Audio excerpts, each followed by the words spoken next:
तो यूनिफॉर्मिटी लेके आना ही मेन एक कारण है IFRS बनाने का, ताकि इंटरनेशनल लेवल पे जो बिज़नेस किया जा रहा है, जो वर्ल्ड वाइड MNC बन चुकी हैं या खुल चुकी हैं, तो उनको ट्रेड करने में कोई दिक्कत ना आए।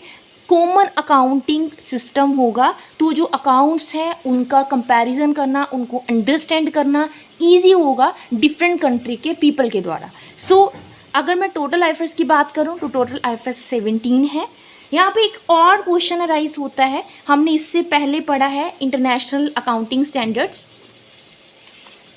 ये हमने पढ़े थे इंटरनेशनल अकाउंटिंग स्टैंडर्ड्स। तो यहाँ पे क्वेश्चन राइज हो सकता है कि हमारे पास तो पहले ही इंटरनेशनल अकाउंटिंग स्टैंडर्ड्स थे जो कि इंटरनेशनल लेवल पे है, देन IFRS में और इंटरनेशनल अकाउंटिंग स्टैंडर्ड्स में क्या डिफरेंस है। तो डिफरेंस की अगर मैं बात करूँ तो ये टर्म जो है या फिर इंटरनेशनल अकाउंटिंग जो स्टैंडर्ड्स हैं वो 1973 में आए थे, ये 2001 में आए हैं।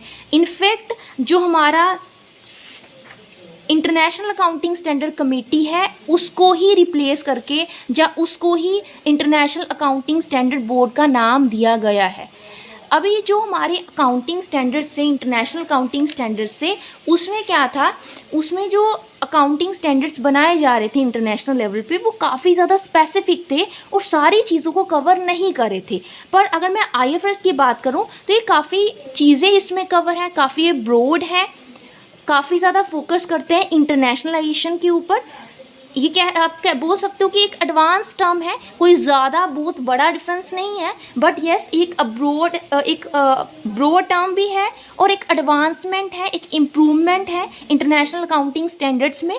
ठीक, तो यहाँ तक हमने पढ़ लिया IFRS होता क्या है। इंटरनेशनल अकाउंटिंग स्टैंडर्ड है, इंटरनेशनल लेवल पे world wide same standards follow किए जाते हैं अकाउंट्स को बनाने के लिए। यहाँ पे मैंने आगे कुछ नीड्स दी हैं इसकी। First, facilitating cross border investment.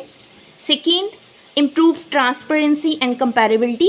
Transparency इसलिए क्योंकि इसका जो ज़्यादा फोकस एक तो IFRS का क्या है, डिजिटलाइजेशन के ऊपर, जो अकाउंट्स बनाए जाएं वो डिजिटलाइजेशन उसके ऊपर फोकस करा जाए। और सेकेंड, ट्रांसपेरेंसी इसलिए क्योंकि ये बिल्कुल हमें सही इंफॉर्मेशन प्रोवाइड करवाता है, इन्वेस्टर्स को करेक्ट इंफॉर्मेशन प्रोवाइड करवाता है, अंडरस्टैंडेबल इंफॉर्मेशन देता है बाय अकाउंट्स, क्योंकि जो अकाउंट्स हैं वो कॉमन होंगे, मतलब way of accounting is common, so investor from different country can understand that accounts. So इस वजह से इन्फॉर्म्ड डिसीजन लेना इन्वेस्टर के लिए आसान हो जाता है।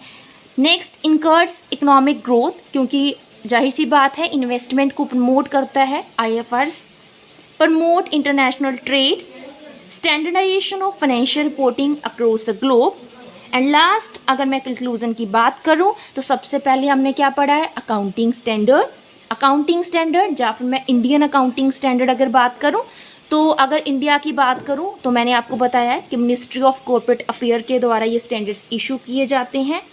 उसके बाद हमने पढ़ा इंटरनेशनल अकाउंटिंग स्टैंडर्ड, इसको IASC के द्वारा बनाया जाता है और IASC को 1973 में इशू बनाया गया। नेक्स्ट IFRS, और इसको IASB जो हमारा बोर्ड है उसके द्वारा इशू किया जाता है और 2001 में इसको फर्स्ट टाइम बोर्ड को बनाया गया था। सो ये एक बिल्कुल ब्रीफ सी वीडियो है। अगर आपको डिटेल वीडियो चाहिए इन सारे टॉपिक्स के ऊपर so kindly comment. Okay, thank you.